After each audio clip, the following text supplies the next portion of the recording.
Imagine if I told you that there's a place where it literally rains fish from the sky, and that's only the beginning. I speak to you now with urgency, as if the heavens themselves had dropped a secret into my lap. Listen, within moments, your understanding of ordinary will be peeled back and laid bare. The first beat is a shock drop, rapid music swell, an immediate tension that grips you and will not let go. I have spent a lifetime watching the world unfold its quirks, and sometimes the universe pulls a trick so beautiful and strange that disbelief falls away.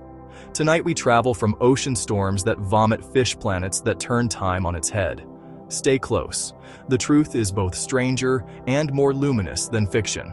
In tiny coastal towns of Honduras, a storm can bring living fish falling from the sky, a phenomenon locals call lluvia de peces.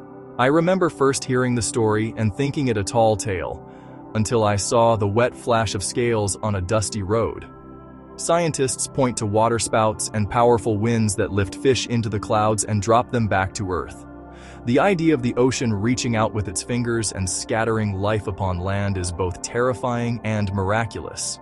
Imagine looking up and seeing the ocean fall upon you. People collect the fish, tell the tale, and fold it into the map of their lives. There is a quiet logic to it. Vortices over water breakfast being snatched by the sky. A small town remembering it will never be ordinary. The world, it seems, likes to remind us that boundaries are suggestions. Octopuses breathe with gills, pump blood with 3 hearts, and carry copper-based blue blood to survive cold, low-oxygen seas. Alien intelligence wrapped in a soft, squishy body.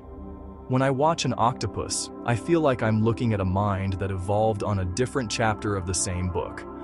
2 hearts pump blood to the gills, while a central heart sends it on to the rest of the body. A choreography in crimson and cobalt.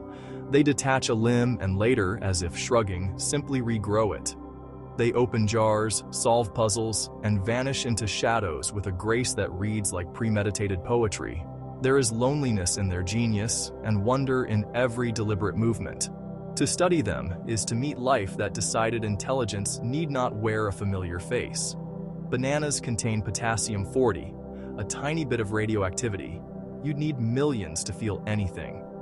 Hold one in your hand and imagine invisible particles whispering through space and time. An honest, harmless hum at the heart of a simple fruit. This isn't a hazard. It's a reminder that nature writes physics into its recipes. The radiation is infinitesimal, a microscopic footnote in the banana's brief biography. And yet, that quiet fact connects our breakfast to the stars, to the decay of atoms, and the patient weathering of time. Chapter 4. Archaeologists found perfectly edible honey in ancient Egyptian tombs, sealed, golden, timeless. Honey never spoils, not because it refuses to age, but because it holds the chemistry of preservation in its viscous heart. Low water, high sugar, a pH that laughs at microbes. I imagine opening a jar and inhaling a scent that has crossed millennia unchanged. A thread between us and hands long gone. It is a lesson in permanence hidden in sweetness, a reminder that some things in nature are engineered not to vanish. When people speak of immortality, perhaps they should first taste a spoonful of honey and, well, listen to how the past lingers. Chapter 5. Sharks patrolled oceans over 400 million years ago. Trees? They arrived later. To picture these ancient predators is to stand at the shore of deep time and feel very small indeed. The word shark becomes a title handed down across epochs. Iron-toothed, patient, a lineage that survived continents rising, seas reshaping. Think of predators older than the forests that now hide them. Evolution is a patient sculptor, and sharks are its enduring gallery. Next time you look out over a wooded hill, remember the sea once sang different names over that land. Chapter 6. On Venus, one full rotation, one day, takes longer than its year. A day that outlasts a year. Planetary time turned upside down. Imagine standing there, watching a sunrise that refuses to set for more than a single orbit. Time is folded in a way our calendars dare not describe. Venus mocks our sense of routine, reminding us that time is not universal. motion, mass, it humbles us. What we call a day is only local gossip in a universe that writes its own rules. Chapter 7. Wombats stack perfectly cubic droppings to mark territory. Physics. Biology. Tiny sculptors of the animal world collide in this bizarre adaptation. Their intestines shape feces into cubes, an evolutionary quirk that prevents roles and helps them build clear boundary messages. I like to think of a wombat as a small, methodical land surveyor, leaving neat parcels of scent behind. There is whimsy in the natural world, but also method. What seems comical is often clever, a solution born of pressure, timing, necessity.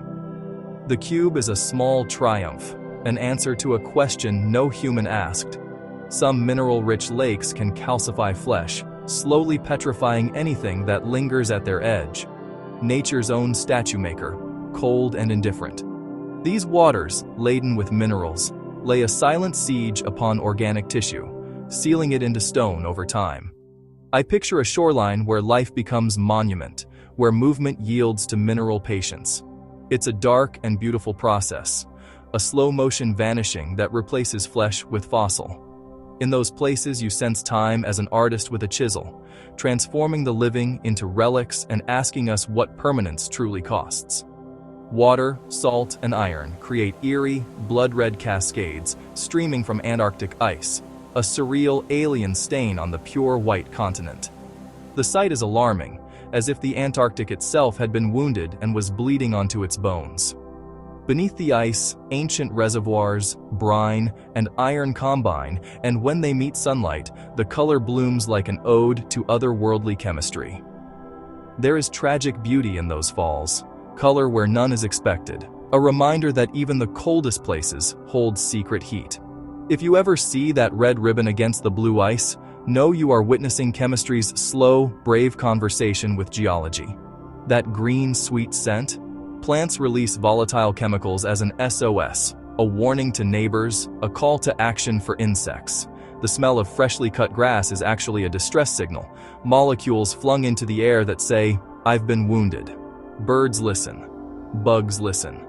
Nearby plants prime their defenses. It's a language we breathe but rarely hear. Think of a lawn as an orchestra of communication, each blade an instrument sending coded notes.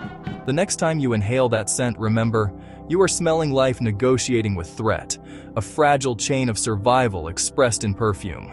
Which fact shocked you the most? Comment below. And subscribe for more unbelievable facts. We've traveled through storms that throw fish, looked into the alien heart of octopuses, tasted the immortal sweetness of honey, watched mountains of ice bleed red. Each truth is a small rebellion against our expectations. Nature delighting in idiosyncrasy. The universe refusing to be tidy. I hope these stories have left you unsettled in the best possible way. Curious, attentive, hungry for more. If you felt your world tilt even a degree, then we've done our job. Fade now with me into the cinematic hush. A slow sting. Your subtitles prompting a final thought. The reminder to subscribe. The next truth waits around a corner you didn't know existed. Which fact shocked you the most? Comment below. And subscribe for more unbelievable facts.